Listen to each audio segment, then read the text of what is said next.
Рашко, има ли ми някакви гащи, фликчета? Рашко в TikTok ми е изкарвал поне 30-40 хиляди лева.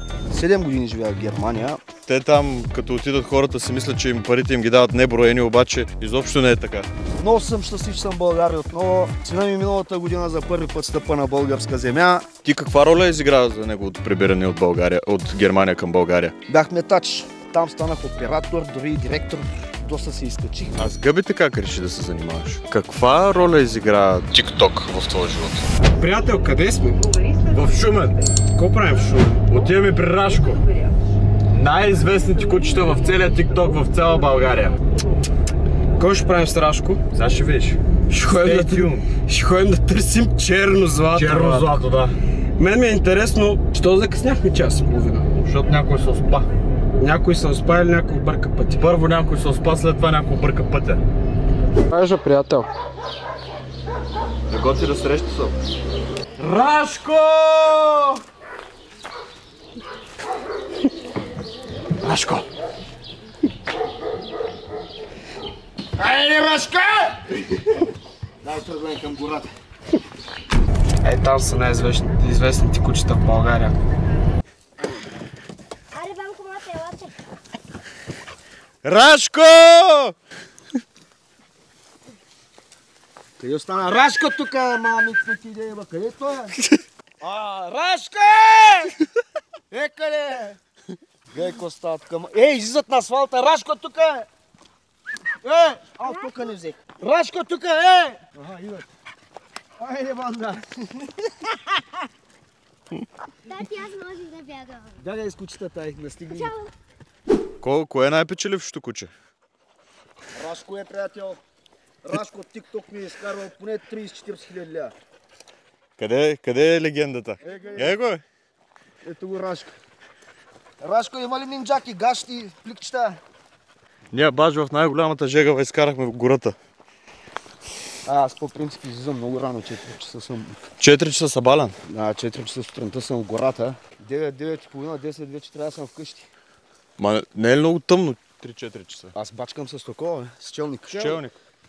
С челник, да. Гората става светла като ден, като сложа този челник 250 лева. Ето го нашия герой за деня. Рашко! Моля ли да го вземаш? Седи ли в мен? Вземи го е. Как не му купи малко салам, бе? Сега ще му купим, като седнем долу. Я чудам. Я снимай. Казваш, че си живял в Германия известно време. Колко години? 7 години живея в Германия. Не ми харесва там, човек, честно ти казвам. Моята държава, моята България си е царство. Между другото, раят е там, където си го създадеш. Абсолютно. Тези, които отиват в Германия и си мислят, че рая е там, съвсем не е така. Те са слабите, зато и бягат. Живея 7 години там и вече дори с самолет не искам да прилитам над Германия. Мразя е тази шибана държава. Отвратително е. Те там, като отидат хората, си мислят, че парите им ги дават неброени, обаче изобщо не е така. Абсолютно. Много съм щастлив, че съм в България отново. Сина ми миналата година за първи път стъпа на българска земя. И той е щастлив. Кой ще кажеш? Щастлив съм в България, в Германия е зле. Германия, ти обаче имаш такъв лек немски акцент все още. Да. Не си го правил. Ама супер да е, супер. Щом си решил да се махнеш от една дупка там и си решил да дойдеш в България, само едно голямо браво мога да ти кажа. Имаш ли известна доза, ти каква роля изигра за неговото прибиране от България, от Германия към България?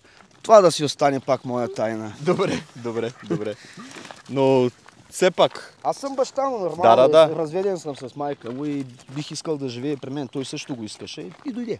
Ами супер. Момчето трябва да има мъжка роля до себе си все пак.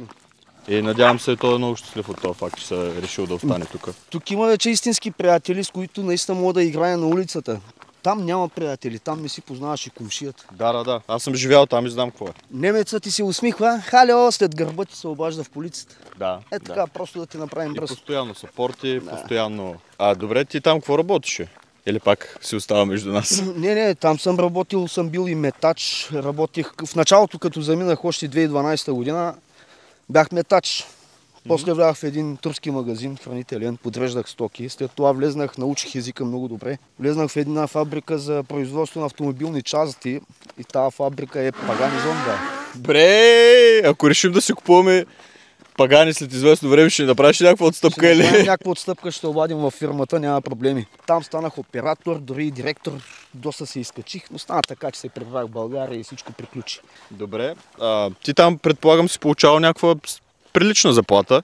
Да, в тази фабрика взимах 2800 евро заплата и 13-та заплата си имах. И на тия пари бях осигурен. Осигуровки и всичко точно. Не като тук в България да взимаш 1000 лева, то осигурява на 300, сещаш се. Да. И в крайна сметка, какво те накара наистина да се прибереш, освен родолюбието? Имаше ли по-добра работа за възможност? По-добра възможност за работа тук или просто реши да излезеш от зоната си на комфорт, да я захвърлиш и да се прибереш тук в България? В Германия не се чувствах себе си. Нямах приятели, нямам никой. Всеки ден ставаш, отиваш на работа и се връщаш с един работ, повярвай ми. Тотален работ, нищо повече, старееш и мислиш само за пари. Да. Тук поне имам свобода и се прибрах, човек. Да. Просто е. Там си работа, тук си живееш. А с гъбите как реши да се занимаваш? Ами с гъбите, още в Германия го чух това нещо, че има такъв начин на бизнес, на вадене на пари. Па и аз си обичам много природата. Дойдох в България, поинтересувах се, питах напред-назад. Така си купих първото куче и започнах. От колко години се занимаваш? Вече 7 година. 7 година. А някой, който те първа иска да навлиза в бизнеса с гъбите и с търсенето на труфели, какъв съвет би му дал? Просто да ни започва. Да ни започва, защото то, с който е спечелил пари, е спечелил до сега. От днес насетне има много конкуренция, много търсачи на трюфели, пазарът е супер зле, 70-80 лева за кило. Тази година няма и трюфели. Който иска се пак да пробва. Ама не му препоръчваш. Не му препоръчвам. Аз си отказвам, някой да ме вижда вече в гората.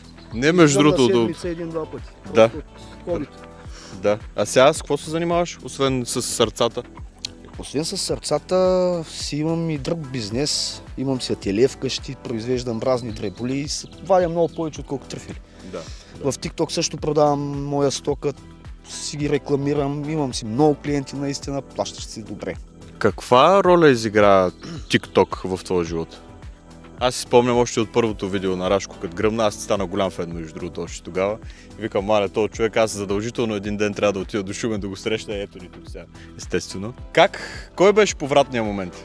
Ами аз си правих клипове, те качвах ги и просто е така, хората ме гледат, коментират. Месеци наред не бях излизал из града, когато миналата година сина ми дойде. За първи път излизам в града. Аз съм бил нашумял до толкова много, за президента не знаят хората или пък за Бойко Борисов и който и да е политик, отколкото за мен.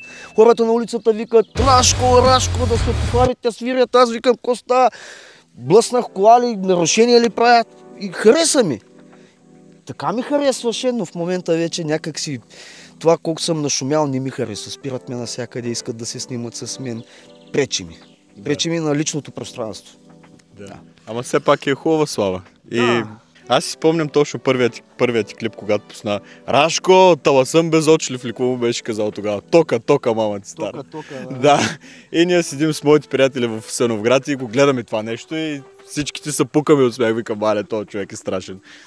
И предполагам, че и още много хора са мислили по този начин. Просто умееш да забавляваш публиката.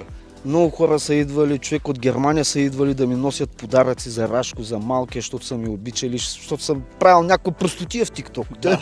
Харесва им се на хората и то и на мен ми харесва като общо взето. Има ли някаква доза прикритост с това, което го правиш, или всичко е 100% естествено? Идва ти отвътре, искам да кажа. В началото всичко беше естествено. Това, което се случва в гората. Аз си носех камери, тук снимам такова. И в последствие вече стана театър.